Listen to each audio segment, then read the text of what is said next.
Salut les amis poissons, on se retrouve pour votre guidance sentimentale pour le mois de janvier 2022. Je vous souhaite meilleurs vœux, bonne année, j'espère que vous avez passé de bonnes fêtes, chers amis poissons. Et puis prêts pour attaquer cette nouvelle année. Alors on va voir avec un peu votre vie sentimentale, vos énergies à vous sont ici et les énergies de l'autre personne sont là. Donc il arrive parfois que les énergies soient inversées. Donc vous vous replacez là où vous vous reconnaissez. On ira prendre un message avec l'oracle de Gaïa et on ira regarder un peu ce qu'on va vous dire les anges de l'amour. Allez les poissons, on y va. Alors, où en est la relation au moment où je tire les cartes? J'ai tiré les amoureux. Waouh, la 6 des arcanes majeures, ça commence bien. Ça commence fort. Alors peut-être que là, il y a des poissons qui sont amoureux, qui sont tombés amoureux de quelqu'un. Peut-être qu'on n'a qu'une âme sœur, peut-être que c'est le grand amour. Alors, pour vous, qu'est-ce qu'on a? Première carte, la 3 des arcanes majeures, la créativité, décidément. Ensuite, nous avons le roi des nuages, le contrôle. Et en troisième carte, nous avons la 4 d'eau, l'introspection. Ok. Alors j'ai encore une carte qui s'est retournée, donc je l'ai prise parce que ça faisait plusieurs fois qu'elle se retournait avec d'autres cartes. C'est la compréhension ici, notre valet d'eau. Donc je le mets au-dessus. Alors, pour la personne à laquelle vous pensez, nous avons en première énergie, la 3 d'arc-en-ciel, le guide. Une très jolie carte. Qui fait penser à la créativité. Nous avons à côté la 10 d'arc-en-ciel, nous sommes le monde. Bien, bien. Et enfin, nous avons la 7 d'eau, les projections. Et en carte de direction, on ira retourner après. Bon. Donc pour vous les poissons, on a un peu de tout. J'ai l'impression, oui, il y a des arcanes majeures, des énergies arc-en-ciel, des énergies d'eau. On n'a pas d'énergie de feu peut-être, en effet, pour l'instant, on n'a pas encore de feu. Mais il y a quand même un peu de tout, donc c'est quand même bien. On a des très belles cartes, des belles couleurs, donc ça s'annonce quand même assez bien ici. On commence quand même sous le signe des amoureux. La 6 arcane majeure, c'est la carte de la relation où ça en est aujourd'hui. Donc apparemment, vous êtes un peu dans le big love. Vous êtes amoureux, voilà, vous êtes amoureux. Vous avez rencontré quelqu'un qui vous plaît beaucoup. Et normalement, c'est réciproque, c'est vous et la personne. Donc tous les deux, vous avez des sentiments réciproques l'un envers l'autre qui parlent d'amour vrai, de sincérité, de partage, de bienveillance, enfin de tout ce qui est, tout ce qu'on peut mettre dans le mot amour, avec un grand A. Voilà. Donc c'est forcément la plus belle carte du tarot dans une vie sentimentale. Ok, donc dans la relation, donc c'est quand même assez puissant. Alors, pour vous, nous avons la créativité, la numéro 3 des arcanes majeures. Donc, cette carte, elle nous parle en général de l'art, de tous les artistes, de toutes les personnes qui ont une activité artistique ou créative. Alors évidemment, nous sommes tous des créateurs, nous pouvons tous créer notre vie, nous sommes tous les artisans de notre vie. Donc, quel que soit ce que vous savez faire, c'est pas forcément de l'art, ça peut être autre chose, de la décoration, de la cuisine, du jardinage, mais bon, un endroit où vous avez l'occasion d'exprimer la beauté, vos sentiments, etc. Bon, donc du coup, on vous invite quand même à cultiver ça, à alimenter ça en janvier, ça va vous faire beaucoup de bien. Donc allez-y, mettez-vous à votre art, à votre artisanat, à ce que vous aimez faire et exprimez à l'intérieur de cela ce que vous ressentez. Ça va vraiment être très joli. Peut-être que porté par certains sentiments là ce mois-ci, vous allez faire des choses assez exceptionnelles. Donc soyez créatifs. Nous avons ici le contrôle, le roi des nuages. Donc lui, il aurait tendance à venir brimer votre créativité. Il aurait tendance à être particulièrement froid, particulièrement insensible, voire carrément contrôlant et psychorigide. Et donc du coup, il ne faut pas le laisser faire. Donc que ce soit votre dictateur intérieur, que ce soit votre tyran intérieur, que ce soit un personnage dans votre vie, quelle que soit cette énergie, quel que soit l'endroit où elle existe, il va falloir essayer de la gérer et qu'elle ne prenne pas le pouvoir, le dessus sur votre créativité. Parce que votre créativité est la plus forte, doit être la plus forte. C'est une arcane majeure, mais quelque part, on a peut-être quelqu'un qui est jaloux, on a peut-être quelqu'un qui, lui, n'est pas capable de faire ce que vous faites et qui donc essaie de vous empêcher aussi, vous, d'être créatif ou créative. Donc attention à ce roi des nuages qui, lui, est froid et insensible et qui est incapable de faire preuve d'autant de créativité que vous.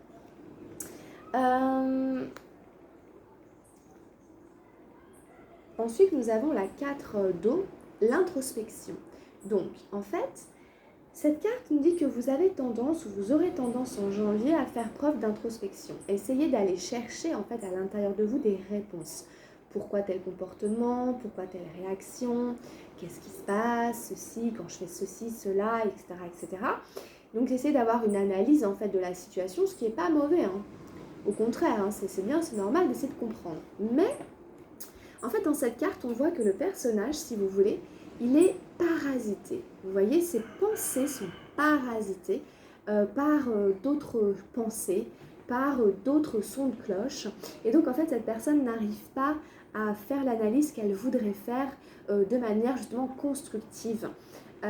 Si vous voulez, c'est comme si elle perdait un peu son temps à faire de cette manière-là. Et donc, on va inviter cette personne à trouver une autre manière d'entrer en introspection qui sera sans passer par le mental, qui sera vraiment en revenant à ses émotions. Et on voit bien dans cette carte, qui est une carte des émotions, que, vous voyez, les émotions sont représentées par l'eau, qui est censée représenter le bas de son corps, qui est censée représenter ses jambes.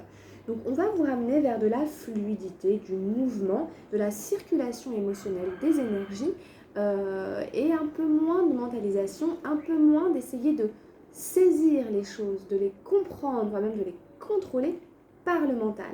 Le mental ne peut pas tout saisir dans le fonctionnement de l'univers, dans le fonctionnement inconscient qui nous anime, etc. Le mental ne n'est pas capable. Il peut en faire une petite part, il peut en faire une part quand même, il ne sert pas à rien non plus, mais il y a des choses qui lui échappent. Et donc du coup, il faut revoir un petit peu votre manière d'entrer en introspection pour que vous ne perdiez pas votre énergie, votre temps, que vous ne fassiez pas fausse route et que votre analyse ne soit pas non plus faussée et biaisée. En plus, on a eu la compréhension, vous savez, derrière le valet d'eau. Et donc, lui, justement, il rappelle aussi que vous n'êtes pas enfermé dans quelque chose. Que même si c'est un schéma de pensée, une croyance et tout, vous n'êtes pas enfermé vraiment dedans. Il y a un espace qui vous permet de vous en libérer. Il y a un espace libre.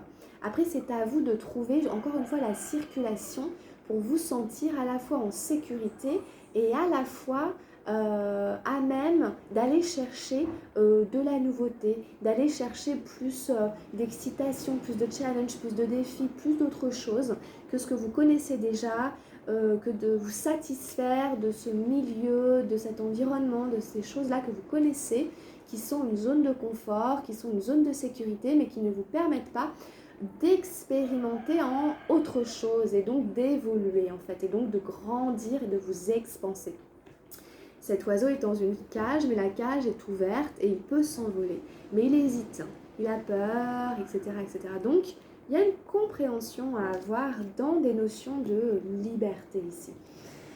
Voilà un peu ce qu'on peut dire avec vos cartes qui sont très intéressantes. Alors, en face de vous, nous avons la 3 d'arc-en-ciel, d'abord le guide. Et je vous disais qu'elle me faisait penser à la créativité parce que c'est un numéro 3 et parce que les couleurs sont arc-en-ciel. Et donc, vous voyez, elles se ressemblent un peu, elles se parlent un petit peu. Donc, avec la 3 ici d'arc-en-ciel, ça nous parle du fait d'être guidé. Ça nous dit que la personne en face de vous, elle a une bonne guidance, par exemple. Peut-être que cette personne, elle est à l'écoute de son ange gardien. Peut-être qu'elle lui parle, qu'elle a une communication avec lui. Ou alors, cette personne, si vous voulez, on l'invite aussi à aller demander de l'aide, du soutien pour être guidé sur son chemin de vie, sur son chemin sentimental. Si on n'y croit pas, eh bien ça peut être des aides physiques et matérielles, des gens qui existent bel et bien, que ce soit des amis, des voisins, de la famille, des collègues, des professionnels de la santé, n'importe. Il y a des gens qui sont là pour aider cette personne à avoir des réponses, à obtenir des réponses. Si elle se pose des questions. Donc c'est normal, hein, des fois de se poser des questions sur son chemin, sur les choix qu'on fait ou qu'on voudrait faire, etc. Et eh bien, il y a des guides qui sont là pour nous aider, qu'ils soient physiques, matériels ou invisibles. Il ne faut pas hésiter à aller leur demander des conseils. Se tourner vers les aides qui existent ici. Nous sommes le monde ici, la numéro 10 d'Arc-en-Ciel, nous dit que peut-être que la personne en face de vous, elle a un vaste projet. Un projet, par exemple, de famille, de construire quelque chose avec vous, de l'ordre de la communauté, de l'ordre de à plusieurs, de l'ordre de avoir un projet commun, pourquoi pas un bébé, etc. Et donc du coup, en effet, on a peut-être besoin de conseils. Mais en tout cas, cette carte, elle est magnifique. Elle nous parle aussi d'écologie. Enfin, l'idée, c'est de se retrouver ensemble à plusieurs autour d'un même projet pour en prendre soin, pour le faire grandir. Et ce projet nous apporte de la joie, de la gaieté. Ce projet, il vient du cœur. Et ce projet nous permet, si vous voulez, de passer à une étape suivante dans notre vie, dans notre accomplissement, dans notre réalisation de manière très concrète, très physique, très terre à terre, parce que c'est un numéro 10 et qu'après on part sur une autre série. Donc il y a l'idée quand même de fin de cycle et de nouveau cycle à travers cette carte, ok? Donc, mais pour ce faire, apparemment la personne a besoin de conseils. Et nous avons ici la 7 d'eau, les projections. Donc, il y aurait apparemment quelqu'un en face de cette personne, peut-être vous, avec laquelle il y aurait quelques tensions. Mais si vous voulez, encore une fois, c'est l'idée qu'on est soumis à notre inconscient. On subit en fait notre inconscient qui prend comme possession de nous. Et en fait, notre inconscient va entrer en résonance avec l'inconscient de l'autre et on se fait miroir. Et donc, comme dans un miroir, les choses se reflètent et elles ne communiquent pas, vous voyez, elles ne s'interpénètrent pas, ça reste juste deux reflets face à face. On est dans l'illusion, etc. Donc il vaut mieux en sortir, il vaut mieux le désamorcer, il vaut mieux même arrêter la communication temporairement à cet endroit-là et passer à une autre forme de communication peut-être, non violente ou des choses comme ça, pour arrêter d'entrer en conflit, en écho. Vous voyez bien que l'inconscient est représenté par le bleu ici qui se dégage des personnes sans qu'elles s'en rendent compte et elles semblent s'affronter en fait. Voilà, ce qui en général est assez stérile et ne donne pas grand-chose. Donc voilà, donc ça peut arriver qu'il y ait quelques zones de tension avec quelqu'un et que cette personne, elle a quand même un projet mais qu'elle a besoin d'aller demander des conseils et de l'aide. Alors, en carte de direction, j'ai tiré l'As des nuages, l'éveil. Magnifique carte, on a le Bouddha éveillé. On a le Bouddha qui voit au milieu de la nuit. Il a son troisième œil complètement allumé, éclairé. C'est l'idée qu'on fait un peu une mise au point avec son partenaire et qu'on tranche, qu'on parle clairement, qu'on va repartir sur de nouvelles bases ou qu'on établit clairement les bases de la relation. On est tous les deux d'accord. C'est vraiment l'idée justement de ne plus être dans le faux semblant, dans l'illusion, dans les non-dits, de ne plus laisser les situations être agies par des non-dits, des quiproquos, des trucs ambigus. Là, vraiment, on est clair, on fait la lumière, on enlève les zones d'ombre et pouf, on allume le spot et tout est mis au grand jour. Et en fait, ça permet justement de dégager le terrain et peut-être de se libérer de zones d'ombre qui maintenaient le flou dans la relation.